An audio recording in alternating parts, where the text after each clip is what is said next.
এটা আর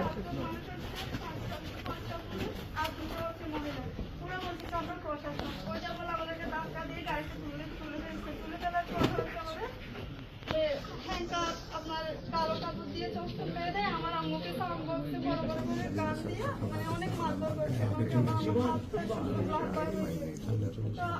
ওইখানে আমি বলতেছি যে আমার আম্মুকে এইভাবে মারতেছি কেন, কি আমাদের কি অপরাধ? বলতেছি তোর মায়ের সম্পদ লাগবে, তোর মায়ের ব্যাংকের সব টাকা লাগবে, তার 5 দিন করে তোর মাকে আমরা বাসায় দিয়ে দিব। ওইরকম বলে 1 ঘন্টার মতো গাড়িতে রাখবার আমাকে রেড রোড আনছে।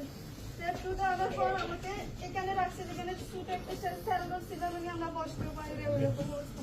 আর জানলা দিয়ে আমি না এরকম একটা মানে কর্নার ছিল আপনার।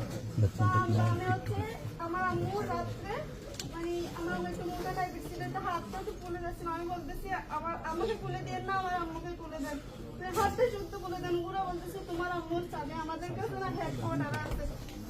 আমার আম্মুর বাথরুম এসছে, আমি বাথরুম এসছে একটু খুলে দেন। আমি অনেক চিৎকার চাইতে বলছি, অনেক পায়ে শুধু ধরছি, খুলে দেন।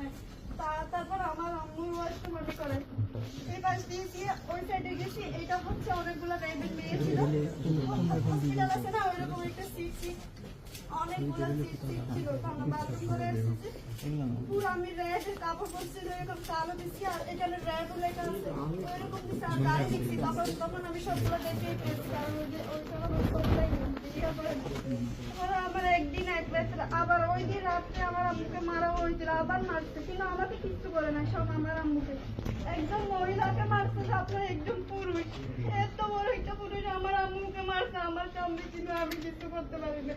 তারপরে একদিন এক রাত থাকার পর মাগরিবের পর আমার আম্মুকে আর আমাকে আবার বাইর করছে।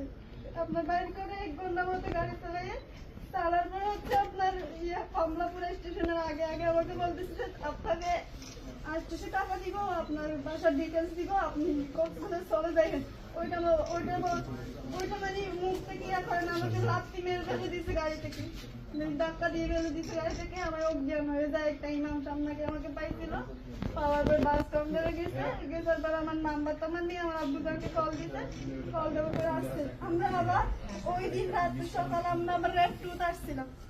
আসার পর আমি একদম মানুষকে এখানে ছিঁড়ে ফেলছি, ওরা আমাকে এইভাবে ধরে ধাক্কা দিয়ে আবার বাইর করে ফেলছে। তখন থেকে এখন 9 বছর প্লাস আমার আমার কোনো খোঁজ নাই। আমরা এখন জীবিত হলাম, মৃত কিচ্ছু জানি না। আমরা জি আমাদের হচ্ছে আমার আম্মুকে জীবিত চাই আমরা।